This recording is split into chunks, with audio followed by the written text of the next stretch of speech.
But to the point you brought up, people are beefing because it is drying up. Yeah. Whereas Clear as day. the convo you and I had a few months ago. Are there a lot of podcast beef right now? What are you talking? Yeah, Y'all just did one. You funny on yo. the screen. You funny.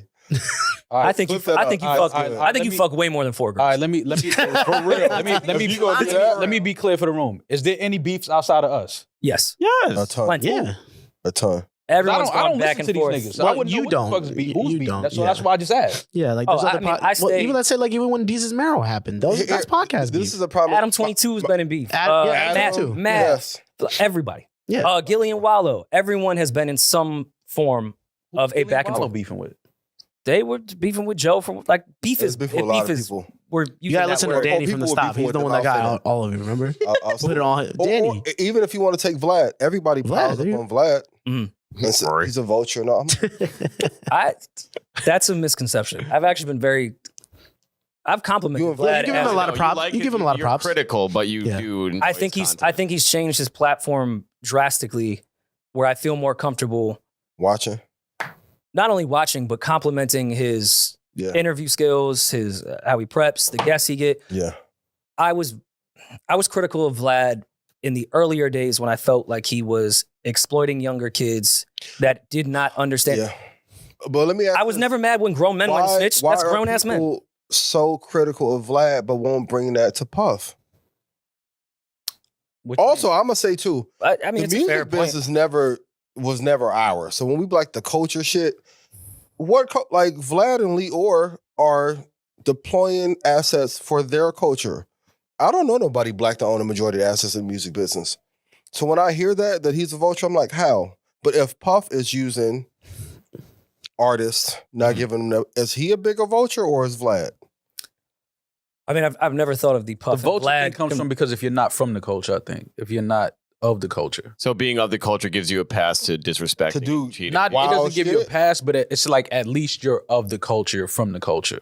You're not just somebody coming. Aren't you harming the Of the culture? culture meaning being black or of hip hop?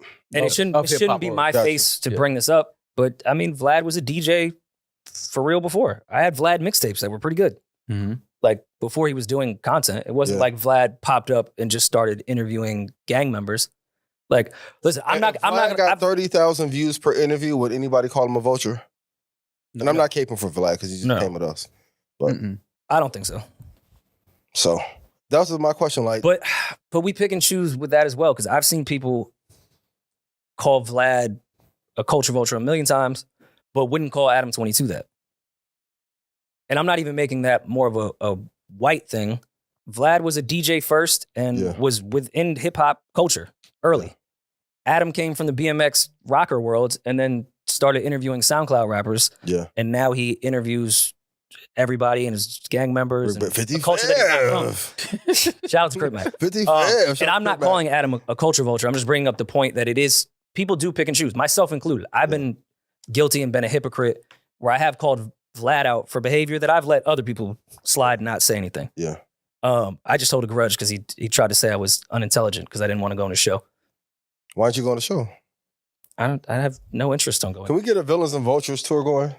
Ooh. I've been trying to do this for the longest time. Well- Vultures? It'd be dope. It'd be dope as fuck. Well, you and I were Villains and Vultures tour? It'd be tough, bro. That shit, it'll be grand opening, grand closing. You think Niggas is so? fighting first night. this Why? podcast shit ain't real.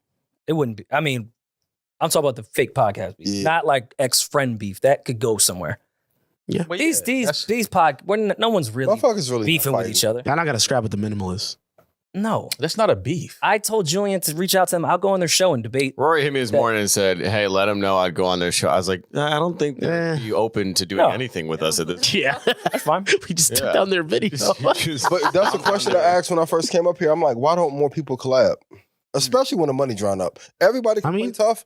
When these shows start drying up and the money is gone, motherfuckers, like, and I think, honestly, in the space, all of us not doing something together has cost us not being on TV. I agree. Yep. If Not you being look, all the ego shit, and y'all can, what camera mind? This, That one, baby. y'all not making as much money as y'all say. I ask y'all, how many podcasts make $4 to $7 million a year? See? How many make $1 million a year gross? not many. I can divide. Yeah. So y'all rather have ego than actually be on tour? Like, what the fuck? That's I'm like, it befuddles me. Well, I mean, a lot of people, especially content creators and podcasters, are very much like hermits and love that they can stay in their house, not have to speak to people at all, and can just yell on a microphone and stay by themselves and make money. Now, when we were talking, I was on that time. I went on Barstool right after the pod split. And at that point, Gilly and I had choice words back and forth, but we had squashed it. About everything was fine. Misunderstanding. It was nothing at all. Okay. And I said to KFC on Barstool, I have no idea. I squashed that so quick because I didn't see the value in going back and forth with somebody when we could do shows together. Yep. When Joe and I went on Brilliant Idiots for the first time in 2014 or whatever, you could ask Andrew Schultz. The first thing I said was, hey, you and I should do joint shows. Before Andrew took off in his stand-up, I said, we should do Brilliant Idiots. I'll name this podcast later, live shows. Like the offers I'm getting from, Highline at that time or other spots were good, but 4 of us, we could go crazy. This was before podcast touring was a thing at all. I've been on this type of time, but I fully understand that there's too much ego with people. You think people rather have the ego than the money? Yes. For sure. 100%. 100%. Yes. Some people. Well, we were talking about when we first sat down here, the three of us, Rory, and we were saying what I admire most is in the comedy scene is how much they leverage. They get along. They leverage each other on a pedestal. If one person drops a YouTube special or a Netflix special or just has any new body of work coming out, they hit the circuit and they share. They just go for it. There's 20 of those podcasts. They touch every single one in LA, New York, and now even down in the South in Austin. Like there's such a healthy, and every community has its tension. Issues, a comedian is the biggest ego. Yeah, I'm funnier than you. That's what more can you? That's the whole impetus. Is I'm the funniest guy. Yeah, they're the biggest narcissists. They will still champion each other and lift themselves up. And I was getting so upset because I think it's a residual of hip hop where it's so tension and negative.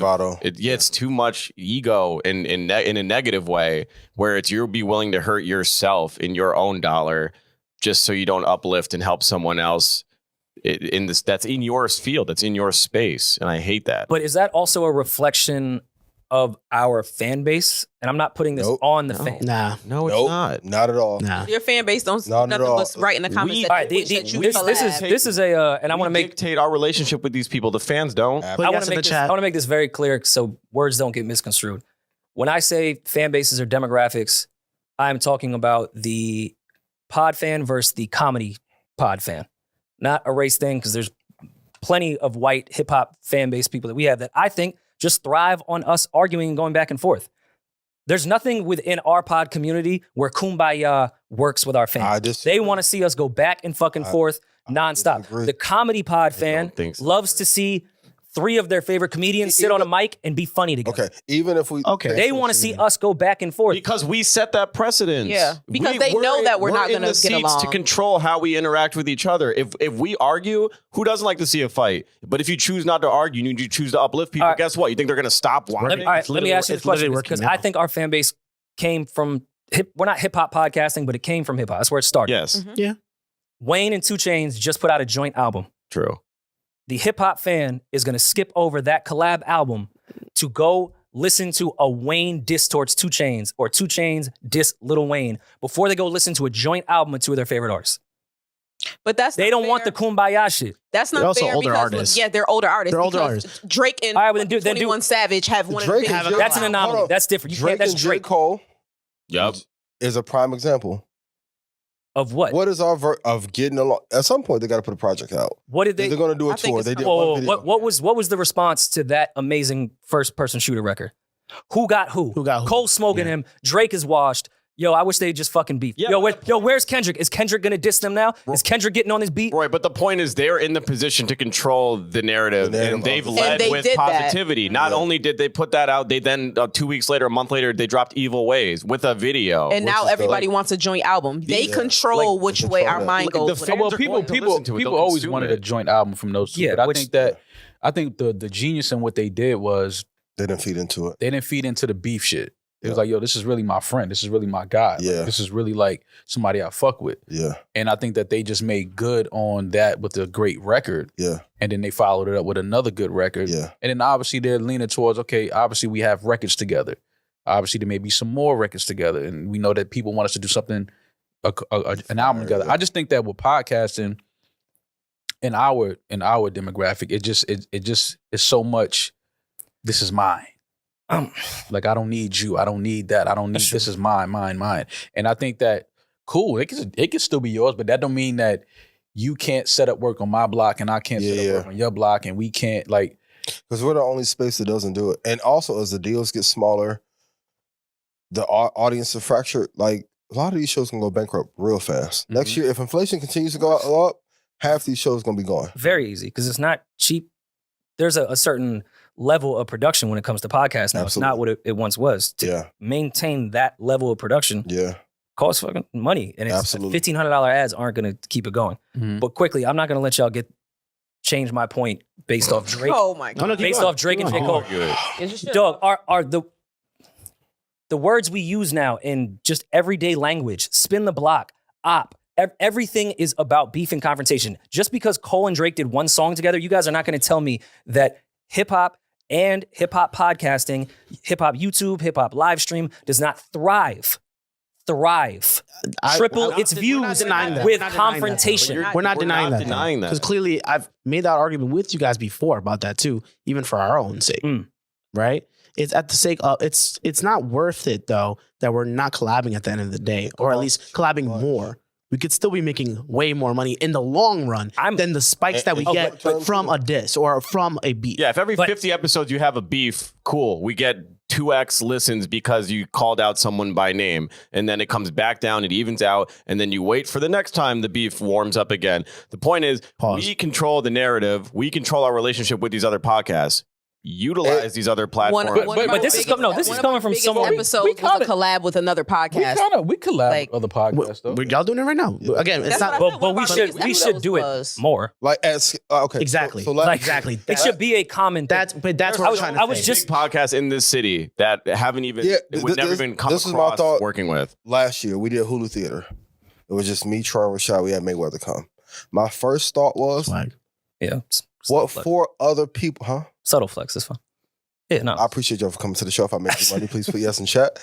But what other 5 of us could do the garden? And then when Schultz sold up that shit out twice, we always complain about the vulture shit and we don't work together, and then somebody comes in and fills that void. We can't complain about, like, even with Vlad, if a bunch of us got together and brought a platform together for artists and up and comer, there would be no room for Vlad. Us not working together makes that fucking vacuum. Well, no, what Vlad does, there will always be room for him because he's willing to do shit other people aren't willing to do. True. So there will always be room for him because he goes out on a ledge that other people know better than to go out on. But knowing that the audience does want to hear those questions, there's plenty of people in the media that keep a certain moral ground that they won't ask those questions. Yeah. So as much as you want to fault Vlad, it is what the consumer wants to hear. Yeah. I've been critical of Vlad. There's been plenty of shit I've wanted to know with guests that he had on that I know only Vlad's about to ask that question, and I would like to know that answer. Yeah. So it's just a weird... Like the whole Keefe D run. The fact that he got him to admit that shit. Well, I mean, he did it out already, but... Yeah, but like...